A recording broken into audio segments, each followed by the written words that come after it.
Hello বাংলার নাটক প্রিয় জনগণ, কেমন আছেন সবাই? আশা করি সবাই ভালো আছেন। তো বন্ধুরা, চলে আসলাম আরও একটি দারুণ নাটকের রিভিউ নিয়ে। আজকের নাটকটি হলো বাবার বিরিয়ানি।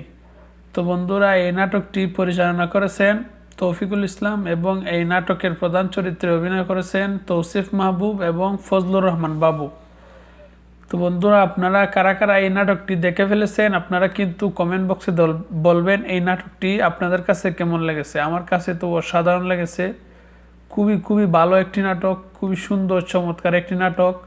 এই নাটকের মধ্যে কি রয়েছে, এই নাটক খুবই ইমোশনাল, মানে মোটামুটি ইমোশনাল। তবে নাটকের ডেলিভারি, নাটকের ডায়লগ ডেলিভারি, নাটকের কাহিনী, নাটকের মধ্যে অভিনয়, আপনারা জানেন ফজলুর রহমান বাবু একজন ভালো অভিনেতা এবং তার সাথে তৌসিফ মাহবুব অভিনয় করেছেন, খুবই সুন্দর চমৎকার অভিনয় করেছেন। এই নাটকের মধ্যে বাস্তবতা তুলে ধরা হয়েছে, বর্তমানে বাস্তবতা। কিছু শিক্ষিত ছেলেমেয়েরা মা বাবার সাথে কী করে সেই বাস্তবতা তুলে ধরা হয়েছে এই নাটকের মধ্যে। আমরা দেখতে পাই ফজলুর রহমান বাবু তার ছেলে মেয়েকে লেখাপড়া করিয়ে বড় বড় চাকরি করে, মেয়েকে ভালো জায়গায় বিয়ে দেয়, ছেলে ভালো চাকরি করে অন্য বাসা নিয়ে থাকে বউয়ের সাথে। তারপরে তার মা বাবার সাথে কী আচরণ করে, তারা মা বাবার পেনশনের টাকা নিয়ে যায়, আর যখন মায়ের অসুস্থ হয় তারা কেটে পড়ে। সেই নিয়েই মানে এই নাটকের মূল কাহিনী বানানো হয়েছে। বর্তমানে কিন্তু বাংলাদেশের মধ্যে বিশেষ করে যারা বৃদ্ধাশ্রমে আছে, আপনারা দেখবেন শিক্ষিত ছেলে মেয়ের মা বাবাই বেশি রয়েছে বৃদ্ধাশ্রমে।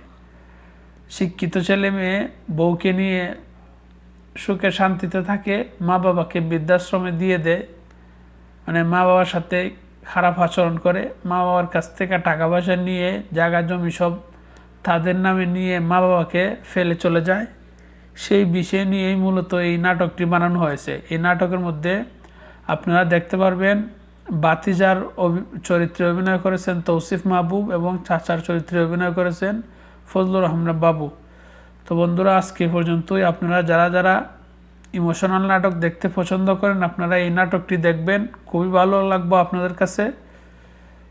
তাহলে আজকে পর্যন্তই, ভালো থাকবেন, সুস্থ থাকবেন এবং যারা যারা তৌসিফ মাহবুবের ফ্যান আছেন তারা অবশ্যই এই চ্যানেলটিকে সাবস্ক্রাইব করে বন্ধু হয়ে পাশে থাকবেন।